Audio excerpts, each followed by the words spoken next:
SSC GD जो कि 2025 का एमसीक्यू देखने वाले हैं, जो कि एग्ज़ाम में आया हुआ है। हिंदी से स्टार्ट करते हैं। माँ मुझे दही लाने को कहा। इस वाक्य में दही शब्द का तत्सम रूप प्रयुक्त कर वाक्य पूर्ण कीजिए।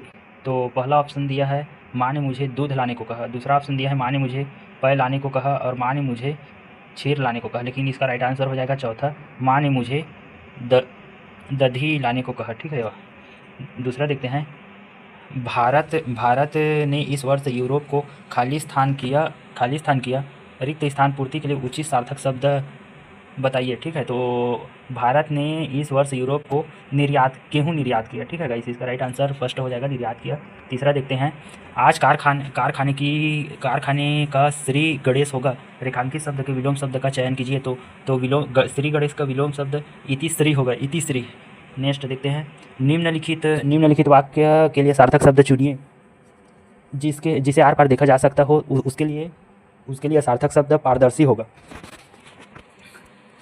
पांचवा, निम्नलिखित वाक्य के भाग में त्रुटि है। किस भाग में त्रुटि है? अब हमें उसका धन्यवाद देना चाहिए। तो ये धन्यवाद देना, ये है त्रुटि है इसमें, धन्यवाद देना। और छठवा देखते हैं। निम्नलिखित मुहावरे का उचित अर्थ लिखे। अक्ल के अंधे, तो बुद्धिहीन होगा। अक्ल के अंधे का सार्थक जो मुहावरे का उचित अर्थ होगा वो बुद्धिहीन होगा। सातवां देखते हैं। निम्नलिखित में एक वचन की दृष्टि से शुद्ध वाक्य का चयन करें। तो कुछ महिलाएं बाजार जा रही है, ये एक वचन में नहीं है। और ये दोनों भाई भी तो दो हो गए ना। तो तीसरा इसका राइट आंसर हो जाएगा, तुम्हें यह आदत छोड़ देनी चाहिए। आठवां देखते हैं। दिए गए शब्द का उचित विलोम शब्द चुनिए। अर्थ का इति होगा।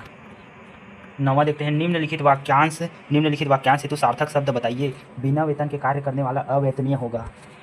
10वां, मुहावरे और उसके अर्थ के लिए सही विकल्प चुने। उल्टी गंगा बहना, तो प्रतिकूल कार्य होगा। उल्टी गंगा बहना का सही विकल्प। और 11वां देखते हैं। निम्नलिखित विकल्पों में कौन सा एक वाक्य वर्तनी दृष्टि से अशुद्ध है? तो शुद्ध वाक्य है, 3 है शुद्ध वाक्य देखते हैं। पहला भी शुद्ध वाक्य है, पुस्तक का एक सूची पत्र दे दे, ये शुद्ध वाक्य है। दूसरा भी शुद्ध वाक्य है, वस्तुओं की कीमतें बढ़ रही है। और तीसरा भी शुद्ध वाक्य है, वह अब निरोग है। चौथा अशुद्ध वाक्य है, जो कि आज रेणु का व्याख्यान होगा। तो व्याख्यान ये अशुद्ध वाक्य है। और 12वां देखते हैं। दिए गए शब्द का सही पर्यायवाची शब्द चुनिए। नदी का सरिता होगा। नदी का पर्यायवाची सरिता होगा। और 13वां देखते हैं। निम्नलिखित विकल्पों में कौन सा एक विकल्प जो युग्म सही नहीं है? तो करुणा का निष्ठुरता होगा। और क्रोध का क्षमा होगा। और ऐतिहासिक का पारलौकिक होगा। और चौथा एहित का ऐश्वर्य नहीं होगा। और 14 देखते हैं। निम्नलिखित वाक्यांश हेतु सार्थक शब्द का चुनाव करें। जो संविधान के प्रतिकूल हो असंवैधानिक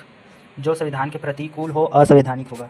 और 15 देखते हैं। रेखांकित शब्द के स्थान पर सर्वोच्च विकल्प का चुनिए। और उसका घर जलकर खाक हो गया, इसलिए वह माला माल हो गया। तो कंगाल हो जाएगा ना, माला माल तो नहीं होगा, कंगाल हो जाएगा अगर जलेगा तो। नेक्स्ट देखते हैं अपन। ये गद्यांश है, इसको आप लोग खुद भर सकते हैं यार पढ़ के।